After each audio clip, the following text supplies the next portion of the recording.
Pernah kepikiran nggak sih apa yang sebenarnya terjadi di menit-menit sebelum monitor di UGD itu bunyi nyaring dan panjang? Nah, itulah yang akan kita bedah hari ini. Alarm senyap yang dikasih sama tubuh dan gimana caranya kita bisa dengerin alarm itu.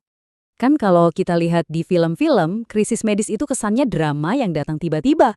Jantung berhenti, semua panik. Tapi kenyataannya nggak gitu. Tubuh kita itu nggak langsung nyerah.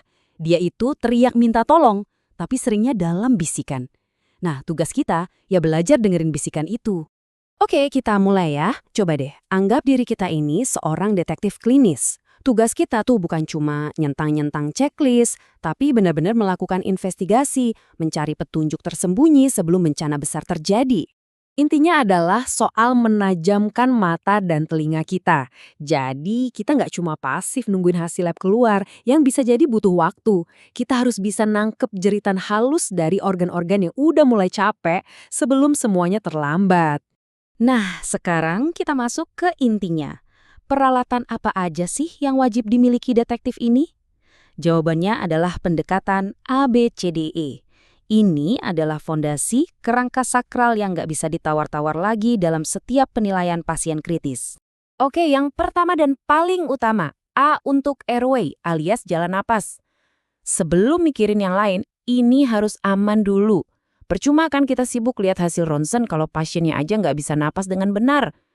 Kalau pasien nggak bisa bicara lancar atau ada suara aneh waktu dia napas, nah itu prioritas nomor satu. Selanjutnya, B. Untuk breathing atau pernapasan. Gini, jangan cuma melototin angka di monitor. Coba deh lihat langsung pasiennya.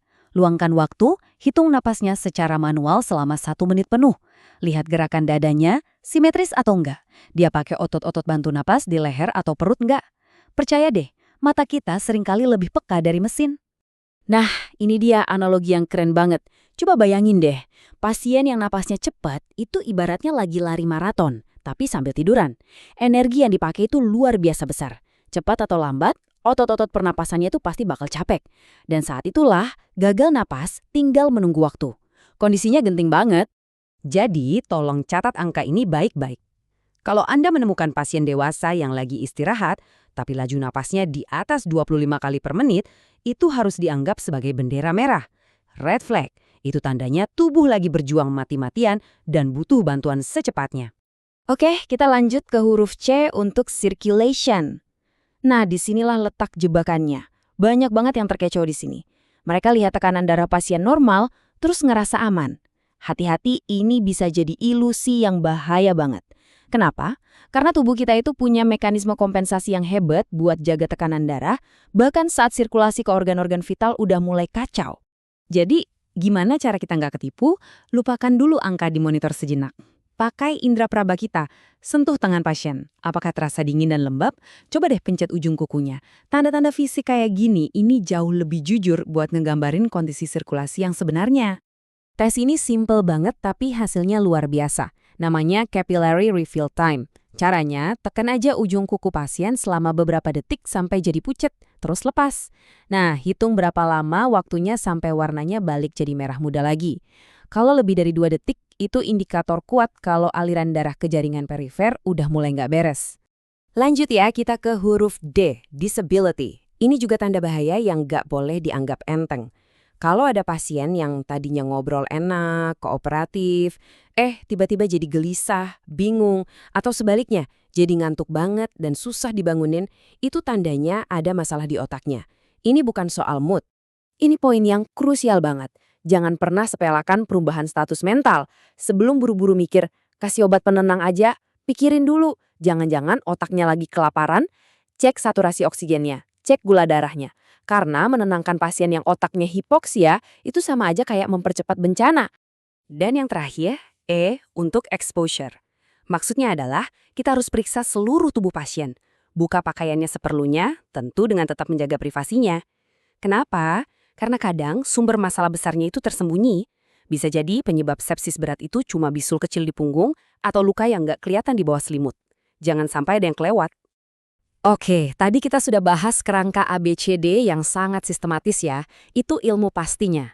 Tapi menjadi seorang detektif klinis yang hebat itu ada seninya juga.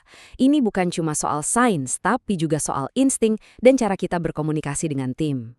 Nah ini dia, jangan pernah meremehkan insting atau firasat itu. Terutama kalau datangnya dari perawat senior yang udah puluhan tahun jaga pasien, atau bahkan dari anggota keluarga yang paling tahu kondisi pasien. Kalau mereka bilang, "Dok, kok rasanya pasien ini beda ya dari tadi pagi?" Kita harus dengarkan baik-baik. Firasat itu seringkali benar dan lebih cepat dari hasil lab manapun. Terus kalau kita udah nemu sesuatu yang gawat, gimana cara ngelaporinnya biar efektif dan nggak ada miskomunikasi? Pakai metode SBAR. Ini cara yang terstruktur buat ngasih laporan. Pertama, situation. Apa yang terjadi sekarang? Kedua, background. Kasih konteksnya. Ketiga, assessment. Menurut kamu masalahnya apa? Dan terakhir, recommendation. Kamu butuh apa dari orang yang kamu laporin? Jelas, padat, dan to the point. Jadi, setelah kita punya semua alat detektif ini, ada ABCDE, ada insting, ada SBA, semuanya ini buat apa sih? Kita sampai di bagian paling penting. Semua langkah ini tujuannya cuma satu, intervensi dini.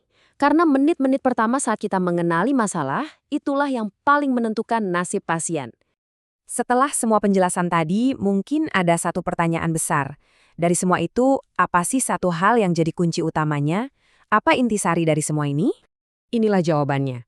Kuncinya bukan pada seberapa canggih alat yang kita punya, tapi seberapa cepat otak kita bisa menyambungkan titik-titik, napas yang cepat, tangan yang dingin, kesadaran yang mulai turun, dan langsung sadar, oh, ini adalah pola dari sebuah organ yang mulai gagal. Kecepatan mengenali pola, itu kuncinya. Jadi, kesimpulannya adalah, pada akhirnya semua kembali ke dasar. Alat terbaik kita adalah mata yang jeli dan telinga yang peka. Dengan menangkap pola perburukan ini sejak dini, kita bukan sekedar merawat angka di monitor. Kita memberikan seseorang kesempatan untuk bisa pulang lagi, untuk ketemu lagi sama keluarganya. Dan itulah tujuan kita yang sebenarnya.